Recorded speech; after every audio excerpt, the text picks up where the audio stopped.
আসসালামু আলাইকুম, সবাইকে স্বাগত নতুন আরেকটি ভিডিওতে। ঈদ এবং ঈদ পরবর্তী বিভিন্ন দাওয়াত শেষ করে আমরা কিন্তু স্বাভাবিক জীবনযাপনে ফিরতে শুরু করেছি।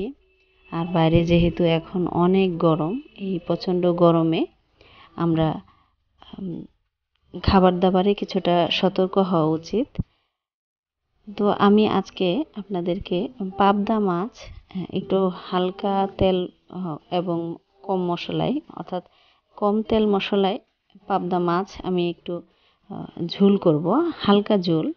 তো এখন এই গরমের দিনে হালকা হালকা ঝোল খেতে বেশি ভালোই লাগে, বেশ ভালো লাগে। তো এখানে আমি পাবদা মাছগুলোকে হলুদ এবং লবণ দিয়ে ভেজে নিয়েছি। আর এখানে অন্য আরেকটা কড়াইয়ে আমি কিছুটা তেল দিয়ে এখানে কিছু পেঁয়াজ, কুচি করে রাখা পেঁয়াজ, সেটাকে আবার আমি হামানদিস্তায় থেতো করে নিয়েছি। বাটা মশলা দেব না, সরাসরি এই কুচি করে রাখা পেঁয়াজটাকে থেতো করে দিয়েছি। আর আমি এই মাছটাকে রান্না করব টমেটো এবং সিমের বিচি দিয়ে। আমার এই সিমের বিচিগুলো আমাদের বাড়িতে যেহেতু বেশ বড় একটি সিম গাছ ছিল, তো সিম গাছের শেষের দিকে সিমগুলো যখন বেশ পুরনো হয়ে যেতে থাকে, অর্থাৎ পুক্ত হয়ে যেতে থাকে, তখন এই সিমের বিচিগুলো বের করে আমি এগুলোকে সিদ্ধ করে এখন স্টোর করেছি ডিপ ফ্রিজে। এটা আমি অন্য আরেকটা ভিডিওতে শেয়ারও করেছিলাম কিভাবে আমি সিমের বিচিগুলোকে পরিষ্কার করে ফ্রিজে স্টোর করেছি। তো যার কারণে দেখা যায় যখনই আমার প্রয়োজন পড়ে আমি কিছু বিচি বের করে সেগুলোকে পরিষ্কার করে তরকারিতে ব্যবহার করতে পারি। তো এভাবে সারা বছরই মোটামুটি সিমের বিচি স্টোর করে রাখা যায়, যদিও কিন্তু আমি এত বেশি রাখতে পারিনি। আর দেখা গেছে বিভিন্ন সময়ে বিভিন্ন রান্নায় ব্যবহার করেছি, তো এই আর কি। তো আজকে এই পাবদা মাছটা আমি সিমের বিচি সাথে দিব। তো এখানে আমার যে টমেটোগুলো ছিল সেগুলো কুচি করে কাটা ছিল। এই টমেটোগুলোকে আমি পেঁয়াজের সাথে একটু নরম করার জন্য দিয়ে দিয়েছি।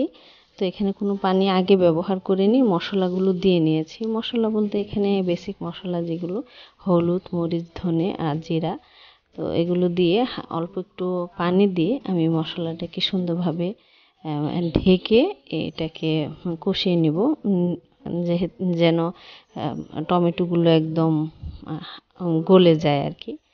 তো এটা আসলে গরমে টমেটোটা একটু টক টক লাগে, তো এটাও গরমে আসলে টক খাবারটাও কিন্তু বেশ ভালো লাগে। তো আমার এই ভিডিওটা এখনও যারা দেখছেন, আশা করছি আমার এই ভিডিওটি একটি লাইক দিয়ে কন্টিনিউ করবেন। আর যারা আমার ভিডিওটিতে বা আমার চ্যানেলে আজকে নতুন এসেছেন, আপনি চাইলে আমার চ্যানেলটিকে সাবস্ক্রাইব করে রাখতে পারেন। আর সাবস্ক্রাইব করার পরে অবশ্যই বেল বাটনটিকে ক্লিক করে রাখবেন। আর যারা আমার চ্যানেলকে সাবস্ক্রাইব করে আমার পাশে আছেন তাদেরকে জানাচ্ছি অসংখ্য ধন্যবাদ। তো এখানে যেহেতু আমার সিমের বিচিটা সিদ্ধ করা ছিল, তাই আমি আগে দিইনি। তো এই মশলাটা যখন একদম কষানো হয়ে গিয়েছে, তখন আমি এখানে সিমের বিচিগুলো দিয়ে আরেকটু কিছুক্ষণ সময় কষিয়ে তারপর এটাতে ঝোল দিয়ে নেব। তো এই ঝোলটা একেবারে ঘনও করব না, আবার একদম পাতলাও হবে না। যেহেতু পাবদা মাছ, আমরা সাধারণত পাবদা মাছ ঝোল খুব একটা অনেক বেশি ঝোল খাওয়া হয় না। এটা হয়তো দেখা যায় ভুনা, এরকমই ভুনা জাতীয় খাবারই করা হয়। তো এখন আসলে ওইরকমভাবে ভুনা খাবারটা খাওয়া উচিত না, সেজন্যেই হালকা একটু ঝোল ঝোল থাকবে সেরকমভাবেই দিয়ে নিয়েছি।